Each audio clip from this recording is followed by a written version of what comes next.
समक्ष हम अभी द अर्थ एक शॉर्ट स्टोरी है जो लेकर मैं आया हूँ। ये शॉर्ट स्टोरी एच.ई. बेट्स के द्वारा लिखा गया है।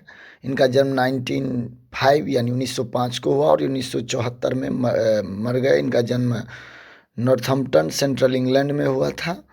ये शॉर्ट स्टोरी राइटर भी थे और कुछ समय के लिए ये जर्नलिस्ट भी बने। इनका पहला नॉवेल जो है 21 वर्ष की उम्र में प्रकाशित हुआ और ये ज़्यादातर शॉर्ट स्टोरी लिखे। इनकी प्रमुख रचनाएं fair stood the wind for France, the purple plain, the jacaranda tree, the scarlet sword, the darling birds of May और ये इनका प्रमुख रचनाएं थी।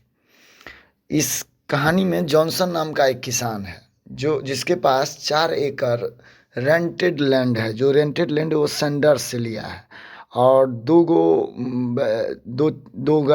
एक बैलगाड़ी है और कुछ एग्रीकल्चरल इक्विपमेंट्स हैं और एक 12 वर्ष का डल सन यानी सुस्त लड़का है जिसका नाम है बेंजी। वो हमेशा लेजी रहता है, डल रहता है, पढ़ने में भी कमज़ोर है। तो उसको लेके जॉनसन बहुत दुखी रहता है। एक दिन वो जॉनसन जो है 30 साल का है ना। और एक दिन वो क्या करता है तो वो ये बेटा को लेकर एक डॉक्टर के पास जाता है। डॉक्टर को बोलता है देखिए मेरा बेटा थोड़ा सा बड़ा सुस्त रहता है, इसके लिए कुछ उपाय बताइए। तो डॉक्टर इसको सलाह देता है, परस्यूट्स करता है कि जो आप इसको जो है ना कुछ काम दीजिए जिस काम से ये बिजी रह सके। तो डॉक्टर से पूछता है भाई कौन काम दें। तो डॉक्टर कहता है कि इसको मुर्गी पाल दीजिए। तो ये मुर्गी पाल देता है और जहाँ पर ये लोग रहते हैं छोटे से एक झोपड़ी में ये मुर्गी शुरू करता है ना। 10 गो मुर्गा और लगभग 1 डजन हेंस था। उसका ऑल कलर्स और ब्रीड के थे वो मुर्गी, यानी 10 या 1 दर्जन मुर्गियाँ थी इनके पास में। तो ये अपना शुरू कर देता है बेंजी। धीरे धीरे बेंजी उस काम में इतना रम जाता है कि 14 साल की उम्र में वो स्कूल छोड़ देता है और पूरी तरह से इस बिजनेस में रम जाता है। और उसका बिजनेस दिन दुगुनी रात चुगुनी काम करने लगता है। एक बात मैं छोड़ दिया कि वो जो है उसकी जो बेंजी की आँख है वो ब्लू है और वो बहुत डल लड़का है बेंजी। हाँ, तो हम थे यहाँ पर जो मुर्गी पालन शुरू कर देता है। तो मुर्गी पालन शुरू कर देता है, 14 साल की उम्र में स्कूल छोड़ देता है, मुर्गी में लग जाता है। धीरे धीरे उसका बिजनेस इतना आगे बढ़ जाता है, इतना आगे बढ़ जाता है और पैसा जो जो कमाता है दोनों जो है सेव करता है एक पासबुक में। उसके पिताजी भी अपना जो कमाते हैं वो भी और ये भी जो कमाता है वो टोटल एक पासबुक में सेव करता है। धीरे धीरे धीरे इतना बड़ा हो जाता है उसका बिजनेस कि कुछ ही सालों के बाद वो बड़ा इम्पोर्ट और एक्सपोर्ट करने लग जाता है उस मुर्गी का। अब वो बड़ा आदमी बन जाता है।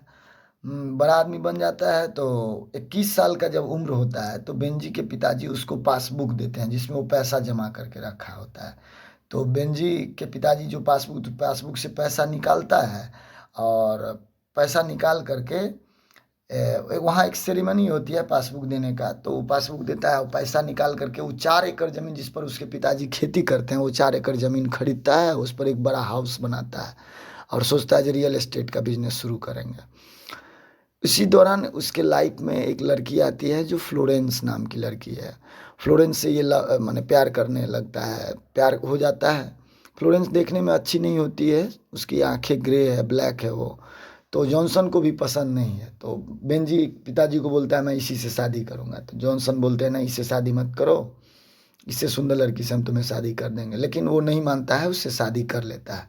शादी करने के बाद ये बेंजी को उसकी पत्नी जो फ्लोरेंस है वो उसके माता पिता के खिलाफ जहर उगलते रहता है और इधर बेंजी जो है एक अपने लिए फोर्ड कार ले लिया है, बहुत ऐशो आराम से रह रहा है। लेकिन डेली के डेली माता पिता के खिलाफ बेंजी को फ्लोरेंस उसके कान में जहर भरते भरते भरते इस तरह उसको निगेटिव कर देता है कि एक दिन क्या करता है बेंजी किराए का कार मंगाता है, फोर्ड एम्बेसडर कार, और उस कार पर अपने माता पिता को बैठाता है और कार वाले को बोलता है कि इसको ले जाके शहर में कहीं उतार दो और घर से उसे भगा देता है। एक धूर्त बेटा का काम करता है। और वो उसके पिताजी जब शहर में उतरते हैं तो बहुत दुखी होते हैं। अब सोचते हैं जो हमारे पास में तो कुछ नहीं है, अब केवल हम क्या कर सकते हैं। बेचारे मजबूरी में अपना पेट पालने के लिए लास्ट में उसके पिताजी जो है प्रीस्ट बन जाता है, पुजारी बन जाता है और प्रवचन उर्वचन दे के जो कमाता है वो अपना पत्नी का और अपना पेट भरता है। तो यही यह कहानी था, बहुत छोटा सा कहानी था, एक शॉर्ट स्टोरी था जो मैंने ख़त्म कर दिया।